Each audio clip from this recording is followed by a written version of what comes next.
Hi friends, कैसे हैं आप। आशा करता हूँ अच्छे होंगे, जहाँ भी होंगे मस्त होंगे। दोस्तों ये देख लीजिए, एक छोटा सा ये मिनी ट्रैक्टर है जो कि एक पेट्रोल से चल रहा है।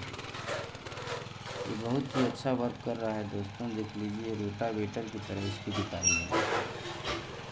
और छोटा खेती मतलब 2-2.5 बीघे 3 बीघे की खेती आप स्वयं अपने हाथों से कर सकते हैं बिना ट्रैक्टर के।